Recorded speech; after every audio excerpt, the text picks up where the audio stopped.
وَقُلْ جَاءَ الْحَقُّ وَزَهَقَ الْبَاطِلُ إِنَّ الْبَاطِلَ كَانَ زَهُوقًا۔ تو نبی کریم صلی اللہ علیہ وسلم کے بارے میں فرمایا گیا کہ آپ رحمت ہیں، تو مشرکین کے لیے بھی رحمت ہے، جو سب سے بڑا گناہ ہے۔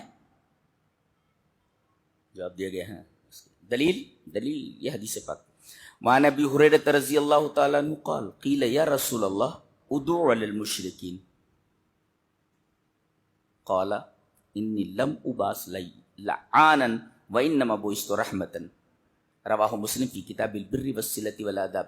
حضرت امام مسلم رحمہ اللہ مسلم شریف کتاب البر والصلۃ والآداب کے اندر یہ روایت لائے حضرت ابو ہریرہ سے۔ حضرت ابو ہریرہ فرماتے ہیں کہ کسی نے آپ سے کہا کہ اللہ کے رسول مشرکین اتنا پریشان کر رہے ہیں، جینا حرام کر رکھا ہے مشرکوں نے، آپ بد دعا فرما دیجیے، ادعو علی المشرکین، مشرکین پر بد دعا کر دیجیے، جینا حرام کر رکھا ہے انہوں نے، مشرکوں نے، آپ بد دعا کر دیجیے ان کے اوپر۔ آپ نے فرمایا انی لم ابعث لعانا، میں لعنت کرنے والا بنا کر نہیں بھیجا گا۔ لعنت کا مطلب سمجھتے ہیں؟ لعنت کا مطلب ہوتا ہے البعد عن الرحمہ، اللہ کی رحمت سے دور۔ لعنت کا مطلب یہ ہوا کہ اے اللہ اس بندے کو اپنی رحمت سے دور کر دے۔ نبی کریم صلی اللہ علیہ وسلم نے لعنت کے بارے میں فرمایا، بد دعا کے بارے میں فرمایا میں نہیں کرتا، اس لیے کہ میں لعان بنا کر نہیں بھیجا گیا ہوں کہ کسی کے بارے میں کہوں اے اللہ اس کو رحمت سے دور کر دے، یہ ہمارا نبی ہے۔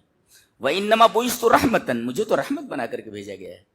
یہ اس آیت کریمہ کی تفسیر ہے کہ آپ سے کہا گیا کہ مشرکین پر بد دعا کیجیے۔ شرک کرنے والے سے بڑا گنہگار کون ہو سکتا ہے؟ نبی کریم صلی اللہ علیہ وسلم فرمایا نہیں، انی لم ابعث لعانا، مجھے لعان بنا کر نہیں بھیجا گیا ہے، لعنت کرنے والا کہ تو اللہ کی رحمت سے دور ہو۔ وَإِنَّمَا بُعِثْتُ رَحْمَةً، مجھے رحمت بنا کر کے بھیجا گیا۔ تو یہ تو حدیث ہوئی۔ اس آیت کریمہ کی تفسیر عبداللہ ابن عباس نے کی ہے، وہ دیکھ لیتے ہیں۔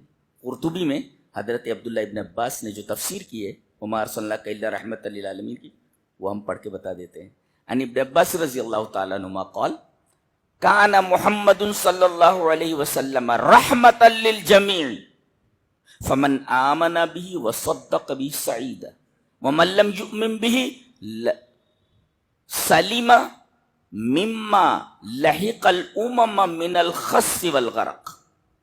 قرطبی حضرت ابن عباس فرماتے ہیں کہ رسول اللہ صلی اللہ علیہ وسلم محمد صلی اللہ علیہ وسلم کو تمام لوگوں کے لیے رحمت بنا کر کے بھیجا گیا۔ کان محمد صلی اللہ علیہ وسلم رحمت للجمیع، لجمیع الناس، ہر ایک کے لیے، سب کے لیے رحمت بنا کر کے بھیجے گئے ہیں۔ تو جو آدمی آپ پر ایمان لے آیا اور آپ کی تصدیق کر دی وہ خوش نصیب ہوا، سعید۔ فمن آمن بھی وصدق بھی سعید ومن لم یؤمن بھی، اور جو کافر رہے، مشرک رہے، آپ پر ایمان نہیں لائے تو ایک فائدہ تو ہوا ان کا، کیا؟ سلیمہ مما لحق الامم من الخس والغرق، کہ نبی کریم صلی اللہ علیہ وسلم کی وجہ سے ان لوگوں کو وہ عذاب نہیں آئے گا جو پچھلے انبیاء کی قوموں پر آ چکا ہے، کہ پوری کی پوری قوم صفحہ ہستی سے حرف غلط کی طرح مٹا دی گئی۔ جی کوئی آدمی زندہ نہیں بچا۔ سب سے طاقتور قوم جو تھی عاد تھی، عاد، وہ خود کہتے تھے ہم سے زیادہ طاقتور کون ہے، ہم سے زیادہ طاقتور کون ہے۔ ان کے اوپر ہوا کا عذاب مسلط کیا گیا اور اللہ نے فرمایا فَأَصْبَحُوا لَا يُرَىٰ إِلَّا مَسَاكِنُهُمْ، ان کے گرے ہوئے مکانات خالی دکھائی دے رہے ہیں، ان میں سے ایک کا پتہ نہیں ہے کہاں گئے، جی ایک کا پتہ نہیں۔ تو جیسے پچھلی قوموں کے اوپر عذاب آیا کہ پوری قوم تباہ و برباد ہوئی، نبی کریم صلی اللہ علیہ وسلم کو امت پر ایسا عذاب نہیں آئے گا۔ تو دیکھو جو ایمان نہیں لایا کم سے کم ان تمام چیزوں سے محفوظ رہے گا۔ جی حضرت عبداللہ ابن عباس فرما رہے کہ پچھلی قومیں جس طرح پوری کی پوری تباہ ہو جاتی تھی، ایسا عذاب اس امت پر نہیں آئے گا۔ کیوں؟ اس لیے کہ نبی کریم صلی اللہ علیہ وسلم کی امت ہے یہ، کافر بھی تو امت ہی ہے نا آپ کی، ایک امت اجابت ہے، ایک دعوت ہے، امت دعوت ہے۔ تو کم سے کم نبی رحمت ہوئے کافروں کے لیے بھی۔ اور جو کافروں کے لیے رحمت ہو، مشرکین کے لیے رحمت ہو، اللہ نے صحیح فرمایا، اور اس سے زیادہ سچا کون ہو سکتا ہے کہ وما ارسلناک الا رحمۃ للعالمین. یہ تو کافروں اور مشرکوں کے بارے میں.